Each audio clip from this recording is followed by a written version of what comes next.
Pues de nuevo, otra vez juntos en este momento de reflexión. Y estamos en ese camino de analizar, de proclamar la verdad de nuestro Dios en la cual nos fundamos y de la cual dependemos. Y eso desde la perspectiva, ya lo dije desde el inicio, de lo que se conoce como el pensamiento, la declaración de la fe calvinista. Vete tú a saber ahora cada uno qué entiende por ese término. Y precisamente como estamos también en un grupo leyendo la institución y vamos por el libro segundo y ya esta semana iniciamos el capítulo 5, viene al caso un asunto que me parece relevante y que voy a ocupar unos minutos en tratarlo. Me puso un WhatsApp ayer un pastor al que aprecio y me comentaba que si conocía un libro de un autor, Ken Wilson, y el libro en castellano se titula El fundamento del calvinismo agustiniano. De momento no me sonaba mucho. De inmediato lo miré, eso fue ayer por la tarde, de inmediato lo miré y vi que efectivamente era un autor que está en algunas redes. Yo no lo he leído, no lo había leído, mejor dicho, no había visto nada de él, ninguna entrevista, pero sí aparecía con frecuencia señalado como, la destrucción del calvinismo, vaya. Ken Wilson. Luego miré un poco, es un médico que luego estudió teología y desarrolló una tesis doctoral sobre el pensamiento de Agustín. Tengo que decir que, el autor es estadounidense. Yo no sé si será genética o algo pasa, pero hay gente que piensa que hasta que ellos no hacen algo no se ha hecho nunca. De Agustín en España se conoce mucho, y hay gente en el propio catolicismo que lo ha estudiado a tope. Tenemos sus obras editadas por una editorial católica con una edición extraordinaria, bilingüe, en latín y castellano, en fin, que tampoco hay que descubrir América. Pero en cualquier caso, vale. Y entonces me preocupé de leer el libro en cuestión. Pensé que era otra cosa. Lo leí, 150 y pico de páginas, una cosa sencillita y además muy endeble. Es que no tiene consistencia. Y de inmediato aquí hay un problema, porque en el libro, que es un resumen de su trabajo doctoral, el autor ya indica algo que es profundamente deshonesto. Y es que nadie lo puede criticar por ese libro, porque es un resumen, que hay que leer su tesis. Pues mire usted, no, ¿vale? Primero, porque es usted el que ha hecho el resumen. Segundo, porque con lo que ahí se plantea, uno puede sacar un juicio. No para deshacer su tesis, sino para tomar en cuenta que esa tesis, lo que él dice sobre San Agustín, y que de esa manera desplazaría a Calvino como una cosa inadecuada, y el calvinismo, pues eso es algo que no tiene fundamentos. Porque, en principio, lo que dice es, fíjate, Agustín, cuando trata el tema de la libertad humana, cuando expresa sus planteamientos sobre la naturaleza humana, sobre la libertad, sobre el libre albedrío, etc., es alguien que es un Agustín influido claramente por sistemas filosóficos paganos. Maniqueísmo, estoicismo, neoplatonismo. Muy bien. Perfecto. Es que incluso le firmo eso. Pero ahora la cuestión es, ¿y qué? ¿Qué tiene que ver eso con Calvino? ¿Qué tiene que ver eso con la exégesis de la Sagrada Escritura que hace Calvino? Es asombroso, ¿eh? Y además, con un planteamiento peculiar, porque ya el plantear que no puede nadie rechazar su tesis, lo que él dice, excepto que lea sus trabajos, curiosamente Calvino ya lo descalificaría para enseñar, porque él en Ginebra eso lo aplicaban para los pastores, requería que nadie en el púlpito, enseñando, presumiera o plantease tener un nivel que los demás tuvieran que hacer un curso casi para entenderlo. Que la verdad no se enseña así, que así se pueden enseñar las especulaciones humanas. Y por otra parte, estaremos de acuerdo en algo. A ver, que Agustín tenía influencias de diversos sistemas paganos filosóficos. Sí. Espero que no asuma que de todos juntos a la vez, porque, bueno, hay algunos sistemas que son incompatibles. Pero el planteamiento del autor es, con eso Agustín rechazó la enseñanza común de los maestros anteriores, de los padres de la Iglesia anteriores. Bien, esos padres de la Iglesia anteriores que según el autor defendían el libre albedrío, ¿no tenían ninguna influencia filosófica pagana? Las tuvo Agustín al negar el libre albedrío, pero los que defendían el libre albedrío, esos no tenían ninguna influencia de ningún sistema filosófico pagano. Tertuliano, cuando habla de la Trinidad y de la satisfacción para cubrir la deuda del pecado, ¿él no tiene ninguna filosofía pagana como trasfondo? ¿No tiene ningún criterio jurídico para sacar esa conclusión? Y otros padres de la Iglesia, el propio Orígenes, fundamental para tantas cosas, ¿no tenían ninguna influencia de ninguna filosofía pagana? Evidentemente sí. ¿Y qué? Podemos decir incluso, ¿el autor tiene alguna influencia de alguna filosofía? ¿Pagana o no pagana? Pues a lo mejor sí, fíjate. Y en consecuencia explica la Escritura según la filosofía que lo sustenta. Aceptemos eso. Empecemos por ahí.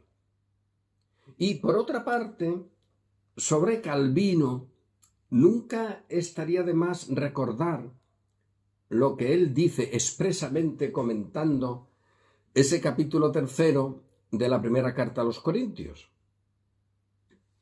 Ya lo sabemos. Aquí somos colaboradores, edificamos sobre el fundamento que está puesto, el cual es Jesús, el Cristo, el Mesías, pero cada uno cuidado cómo sobreedifique, que puede poner ahí oro, plata, cosas notables, o también puede poner en hojarasca cosas que no sirven para nada, escoria. Y él dice en ese comentario, con esto tenemos a mano la propia historia de la Iglesia en los padres que, pretendiendo edificar sobre el fundamento, o bien por la debilidad de su carne, o bien por la ignorancia, cometieron graves errores. Mezclaron y pusieron algunas cosas que eran buenas y otras que eran verdaderamente escoria, desechables, de los cuales, y él cita expresamente, de los cuales son Cipriano, Ambrosio y Agustín. subrayo, y Agustín. Y sigue diciendo, y si alguien quiere algunos más cercanos, pues tampoco me importa, porque el proceso es idéntico. Y él menciona entonces a Gregorio, evidentemente Gregorio I, el Magno, el Papa, por cierto, y Bernardo, San Bernardo de Claraval, que hacen lo mismo. Dice, todos estos son un ejemplo de que el planteamiento humano se pretende colocar sobre el fundamento que es Cristo y que eso no es más que hojarasca.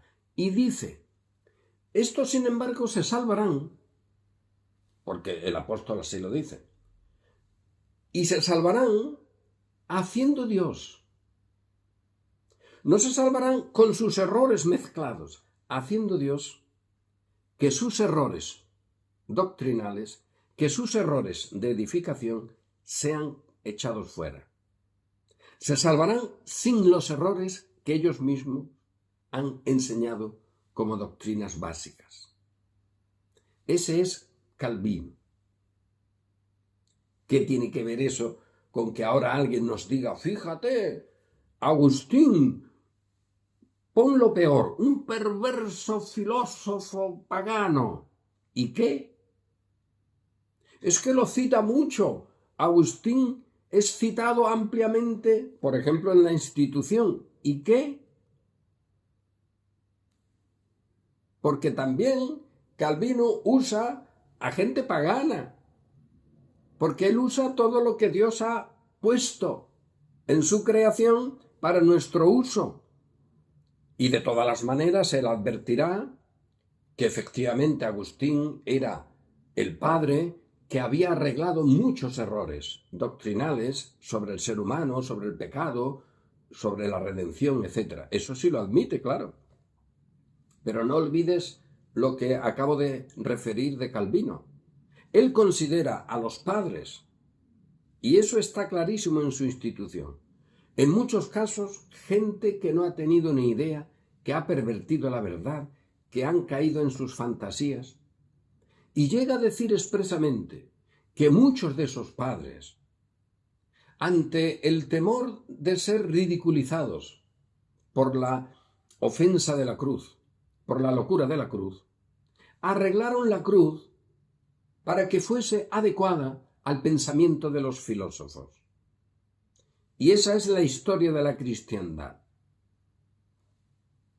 ¿Y qué? ¿Es esa la verdad? No, ¿verdad? ¿La verdad es la Sagrada Escritura? Sí. A ella nos vamos. Y si nos quedamos en ella, ahora sacamos de ahí la conclusión de la libertad de la voluntad humana, de la capacidad del ser humano. Es decir, que nos enfadamos porque Dios se ha presentado bajo un sistema determinista. Fíjate tú, qué grave, que Dios determine. Pues, puestos a poner, me parece que será siempre eso mejor que el otro sistema en el que quien determina es el hombre, el ser humano y además pecador. O sea, ¿que te ofende que Dios determine? ¿Tienes tú envidia? ¿Te queman los oídos? ¿No puedes tragar que yo, dice Cristo, haga lo que quiero con lo mío? ¿O el ser humano pecador y rebelde sí puede hacer lo que quiera con lo que no es suyo? Y eso vale, pero que Dios haga lo que quiera, ¿eso no vale? ¿Qué evangelio es ese? ¿Qué buena noticia? Pues la que cada uno quiera. Es que hay falsos evangelios. Es que hay falsos maestros que introducirán encubiertamente herejías destructoras. ¿Ese fue Agustín y Calvino? Proporción. lo que había antes de Agustín, que era la salud extraordinaria. Cuando la Iglesia propone, y eso está en los documentos iniciales, por ejemplo, que la señal de la cruz había que hacerla en las comunidades como un medio de echar fuera a los demonios y de prevenir su influencia. ¿Eso es sano? ¿Eso es la salud? Y si Calvino dice que eso son supersticiones, Calvino está influido por Agustín y por las filosofías paganas. ¿La señal de la cruz para echar fuera demonios, eso no es pagano? Cuando se corrompe la propia celebración del pan y el vino y se la va proponiendo cada vez más como una ofrenda, un óvulo, un sacrificio, ¿eso no es pagano? Y si Calvino rechaza eso y rechaza a los doctores que la Iglesia tuvo como gente que, o bien por debilidad, por confusión, edificaron malamente, ¿eso es malo? Cuando él dice precisamente en el texto que miramos de la propia institución, en el capítulo 2 del libro 2, en el capítulo 3, 4, que recomiendo su lectura, oye, porque son capítulos, enseñanzas previas a luego el comentario, la enseñanza sobre la ley de Dios, sobre los mandamientos, sobre el cumplimiento, sobre la obediencia, sobre la santidad. Y ahí, entre otras cosas, nos dice, oye, yo mira, sobre este tema de la libertad esclava o no esclava, de lo que llaman libre albedrío, ciertamente detesto todas estas disputas por meras palabras, con las cuales la Iglesia se ve sin motivo perjudicada. Y por eso seré siempre del parecer que se han de evitar los términos en los que se contiene algo absurdo. Y él, con Pablo, estaremos de acuerdo, previene de que no caigamos en discusiones interminables y que tengan que aparecer maestros para que solucionen el problema, a los cuales hay que hacer previamente un curso para poder entenderlos. Pues no, sencillamente no. Y efectivamente, si alguien quiere seguir planteando, oye, y destruyendo el calvinismo, que lo intente, que lo haga. ¿Pero qué es el calvinismo? Yo he escuchado en algún momento, no mucho, la verdad, a gente que ha dicho, he dejado el calvinismo. Otros que defienden el calvinismo. Y yo, que mira por dónde. A ver, mi fe se mueve en ese contexto. He leído algo de Calvino, estoy en esa onda, vaya, como se diría en castellano. Me parece que ninguno tiene ni idea de lo que está hablando. Pero hablan del calvinismo. A ver, cuando se hablan de los 5 puntos del calvinismo, porque este autor lo dice, incluso comenta que, bueno, prácticamente esos 5 puntos ya estaban en Agustín. ¿Y qué? ¿Eso significa algo?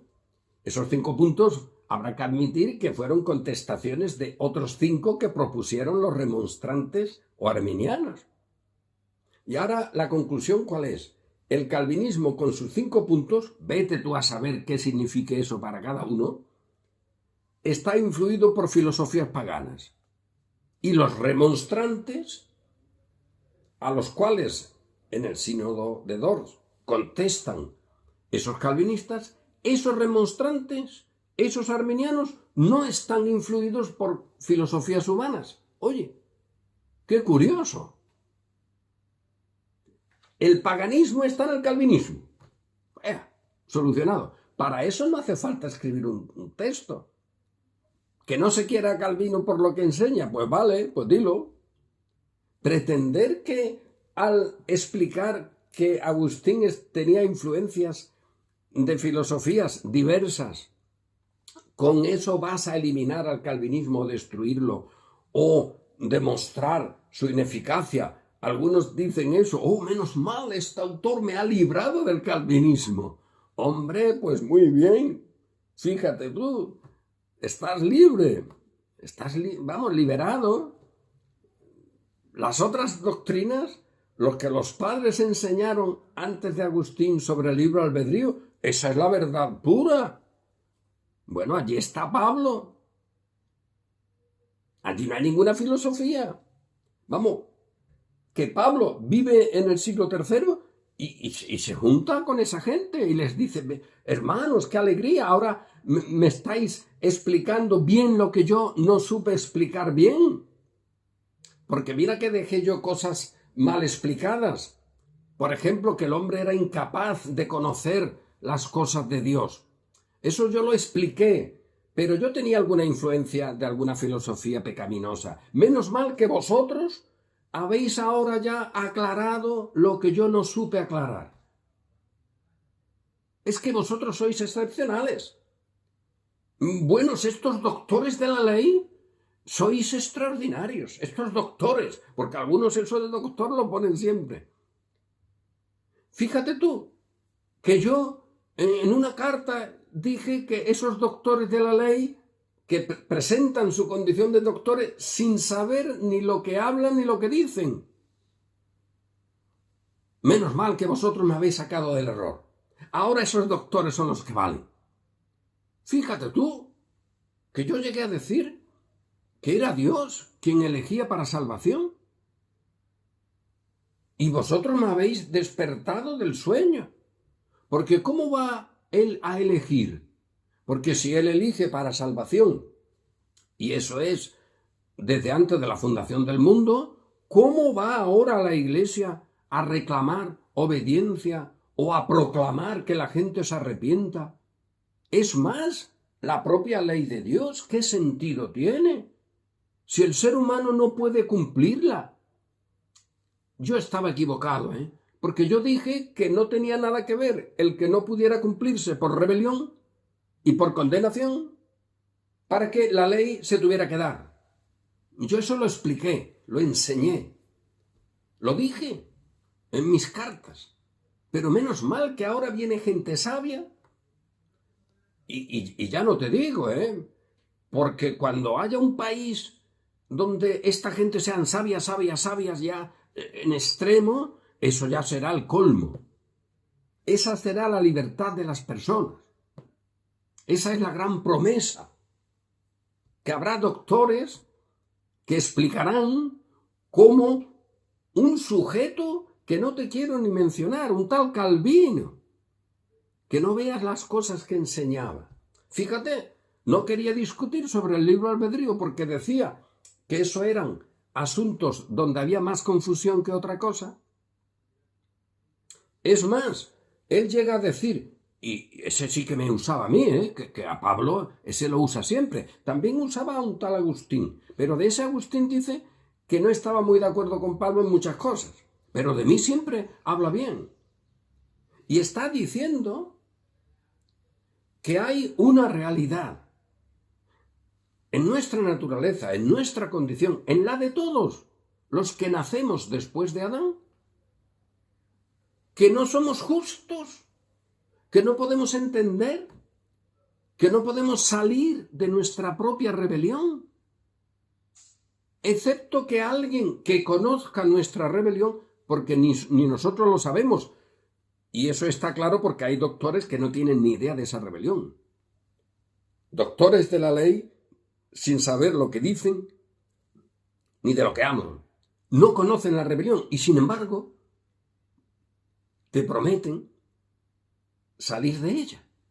Oye, que te prometen libertad. Y eso lo dijo otro de los que también estaba muy equivocado, nuestro buen Pedro. ¿Os acordáis de él, verdad? Lo han hecho papa y todo, y menos mal, porque ahora el papado sí que te enseña cómo está el corazón humano. Eso sí que te hablan del libre albedrío y de la capacidad del ser humano. Menos mal, porque el Pedro no se enteró, pero los papas que se basan en él, esos están listísimos. Bueno, pues ese te dice que estos falsos maestros prometen libertad siendo ellos mismos esclavos. Y eso mientras comen con vosotros, mientras se llaman hermanos, edificadores de la iglesia. Tened cuidado, dice nuestro Pedro. Y yo tengo que estar de acuerdo con él. Pero ahora mismo me doy cuenta ya en este siglo III, en este siglo IV, que no supe decir bien las cosas. Que menos mal que han venido estos doctores. Fíjate tú, acabo de ver a un tal Atanasio, que ese sí que ha defendido bien la divinidad de Cristo, ¿eh? Yo no supe hacer eso. Ni Pedro, ni Juan. Oye, que no. Ni el mismo Cristo supo hacerlo. Menos mal, pues ahora hay un Atanasio que él explica perfectamente la divinidad de Cristo. Sin filosofías, ¿eh? Bueno, filosofías ni una. Limpio. Y menos mal, porque yo tampoco sabía mucho de esto. Pero ahora este Atanasio ha escrito una biografía de un monje, de un eremita, un tal Antonio, en los desiertos de Egipto. El modelo de cristianismo. Ahí sí que hay libertad para luchar contra los demonios. Pero bueno, eso es algo increíble. Yo no hubiera caído nunca en eso. Gracias a Dios, porque Atanasio ha escrito la biografía de Antonio, que yo supongo que ese doctor, el Ken Wilson, habrá leído la biografía de Antonio, que escribió Atanasio, y supongo que estará de acuerdo con eso, porque eso era el bien antes de Agustín. O no te digo, porque hay otro por ahí, un tal, oye, un escritor estupendo, Teodoreto de Ciro, y fíjate tú, que escribe estupendo, ¿eh? Y sabe un montón de cosas de la escritura. Pues ese menos mal, ha escrito biografías. Para contrastar la de Antonio, ha escrito, oye, biografías extraordinarias de otros monjes. Hay uno que a mí me ha asombrado, un tal Simeón. Oye, que 30 años ha vivido encima de una columna. Por eso le llaman Simeón el Estilita. Ese es el modelo de cristianismo. Ahí sí que hay libre albedrío. Todos estos padres del libre albedrío están de acuerdo con esas cosas. Y podría poner otras más. Señor Wilson no ha descubierto América. La corrupción de la carne es corrupción de la carne. Y si de ahí salen doctrinas sobre la libertad de la carne, la capacidad de la carne, son de la carne. Y nuestro buen Calvino, que no era ni listo, ni doctor, ni daba doctorados en la academia que él estableció en Ginebra. Allí no se sacaban títulos, allí salían pastores que no se enrollaban y que muchos morían por enseñar esta verdad que hoy para nosotros es tan apreciada.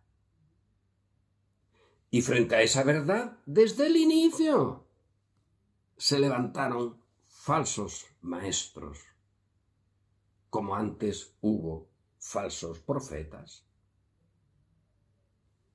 ¿Ha descubierto algo? Pues no. Que Agustín es un perverso, calamitoso, porque ha sido influido por las filosofías paganas. Quédese con ese Agustín. Póngalo en alguna parte. ¿Y qué? Pablo, su enseñanza sobre la verdad es que nosotros, de sí propios, no podemos salir de nuestra propia condición, que tiene que ser alguien que la conozca, porque la ha establecido así, que conozca esa condenación porque él sabe de qué va. El único, nosotros no sabemos. Apenas de nuestra salvación, apenas de nuestra condenación. ¿Cómo vamos a arreglarnos? Pero él, que sí conoce, porque fue quien condenó, Dios, En el Hijo, el que sí conoce, porque fue quien condenó, es el que se ha hecho condenación, para que ahora los suyos sean hechos justicia de Dios en él. Y contra esto habrá todo tipo de enseñanzas, todo tipo de maestros, todo tipo de doctores. ¿Y qué? No pueden hacer nada, porque las obras de la carne han sido calificadas como tales. Y desde luego, desde ese planteamiento nunca se puede llegar a la promesa, al reposo, a la libertad de los hijos de Dios.